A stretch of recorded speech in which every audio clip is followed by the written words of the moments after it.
What is going on to all my movie lovers out there? Elliot here with MovieFiles. I am outside of my local Alamo Draft House. It is a movie night and a movie night that I'm excited for. I'm sorry if you guys can see the sun coming through. It's almost springtime, baby. Summertime is right around the corner. But let's talk about this movie. I am here to see Obsession. I have been slightly obsessed with this movie ever since it dropped at TIFF last September, and I've been hearing nothing but great things. But in particularly, I hear that there is a generational performance from our supporting actress in this film, who I'm not too familiar with her work, but hopefully when I come out, I'll be praising her name and hopefully praising this movie because I've heard nothing but great things about it. But I've heard, like I said, the biggest thing I've heard about this is that there's a performance in here that is absolutely game-changing. So I am familiar with the director and writer, Curry Barker.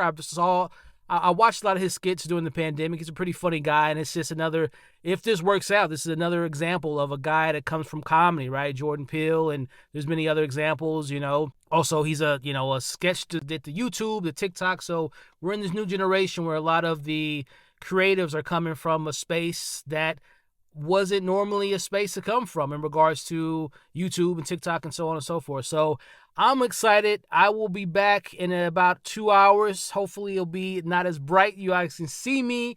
And we'll be here to talk about Obsession in my spoiler-free review. Again, I'm hyped for this. I'm really excited. The bar is pretty high up here for me. So, again, when you all see me again, I will be talking about the film in a non-spoiler review. But before then, as you're here now, like, share, comment, consider subscribing. And, again, I'll see you all on the other side. Hopefully, this is one of those good ones. We are back seeing Obsession. As I talked about up top, this is a spoiler-free review. Like, share, comment, subscribe. All that stuff would be greatly appreciated. My goodness, man. It has been a while since I've been like this geeked up, this much excitement after seeing a film, regardless of the genre. I'm a horror fan, as you all know. If you don't know, horror and science fiction are my two favorite genres. But putting the genres aside, this was just a great, unsettling, disturbing, funny, scary film. Like, this film was excellent. Shout out to Curry Parker. I talked about him up top. I've seen a lot of his sketch comedy, especially during the pandemic. A lot of his comedy is injected in this film, but not in the way that's distracting. It's not a horror comedy that takes away from the seriousness of what the film is going for, which this film is tackling this idea of like the most effed up codependency, most effed up movie about taking someone's autonomy. This film is excellent, man. This is an excellent movie. Without getting too much away, it's a pretty simple premise. Guy likes girl, girl likes guy, but not in the way that he would hope. So our main character, played by Michael Johnston, plays a character by the name of Bear, and he has a crazy crush on a girl by the name of Nikki. And Nikki's a really nice girl. Like, she sees someone on the street that needs money, she's handing them the money, she's checking in on her friend. She's a really nice person, but she doesn't like Bear in that way. So Bear one day comes across a store, and he has this one Wish Willow. And when you make the wish, it comes true. And he wishes that Nikki will love him more than anything in the world. And he gets his wish in the most effed up way that you can imagine. Curry Barker, hell of a job directing this. The tone, I always talk about tone on this channel. It's so hard, especially horror comedies. And this definitely leans more into the horror, but there are some really dark comedic moments that really work. Again, it's not distracting, doesn't take away anything from the film. Really great job with the tone. Really great job of building tension. I think I was born watching horror movies. Like, out of the womb, I'm watching, Friday the 13th, Freddy, Jason, Michael, all of them. Like, I'm so desensitized towards horror films that things just don't bother me anymore. This film got under my skin several times. Effective jump scares, creepy as hell, unsettling as hell. Like, shout out to Curry. I'm really excited to see what he does next, which I think is another ghost. He's doing a ghost movie, and then he's doing the Texas Chainsaw Massacre. So I'm really excited for his career. Another YouTuber, TikToker that's just taking over. We got the Filippo brothers. We got, a lot of different people doing their thing, coming from that space that's just bringing something new to the genre, and I'm here for it. So great direction. Really great story.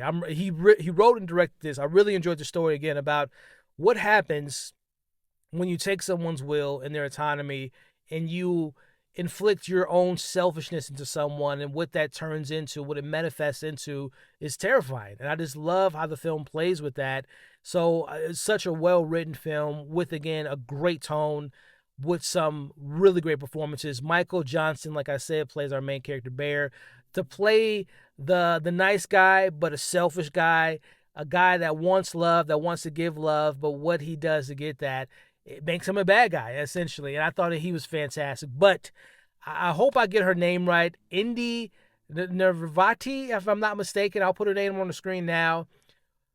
I think in the last 10 years, horror genres and great performances go hand in hand. You know, I think of Kathy Bates from Misery. I think of even in the last decade with a Lupita Nyong'o with Us, a Toni Collette with Hereditary, a Emily Blunt in Quiet Place, Mia Goth in Pearl, and of course Amy Madigan last year with Weapons. Like, this genre just allows any actor, but particularly female actresses, to really show so much range, so much flexibility, and Inde gives a generational performance. I know that we always, hyperbole is something we live in this time, but I'm not kidding when I say that was one of the best performances that I have seen in such a long time. It's the switch. There's a switch that she has in this movie that's literally like on and off, where she can be vulnerable, innocent, cute, adorable.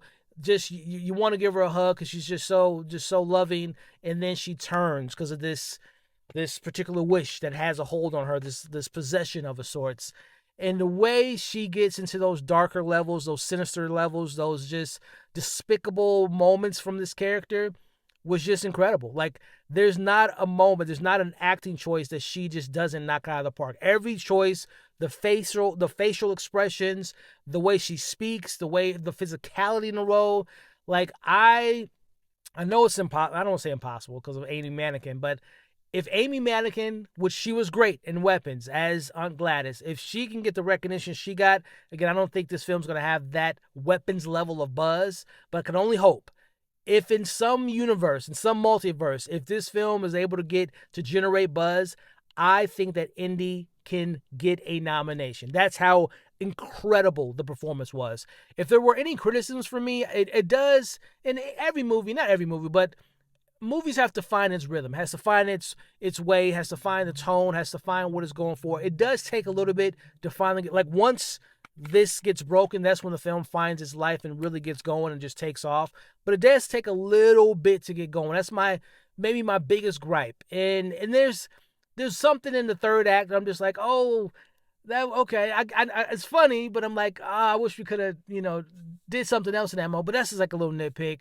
I'm at a 4 out of 5, but I think on a rewatch that might go up, man. Like, this is probably, I saw Holcomb last week and that was excellent, but I think this is my favorite horror film of 2026 so far, and one of my favorite films of the year so far.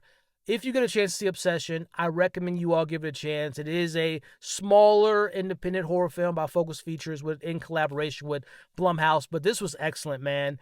And that performance, woo! I'm buzzing right now, man. But 4 out of 5. With the caveat of it most likely going up on a rewatch. So I wish you all would see this film, and when you all do, let me know what you thought in the comments below. What worked, what didn't work. What did you think of the performances? What did you think of the story? Were you scared? Did it freak you out, all the body movements in the corner of the room and the head bashing? And there's a scene involving I think a Captain America on your left. That's all I'll say.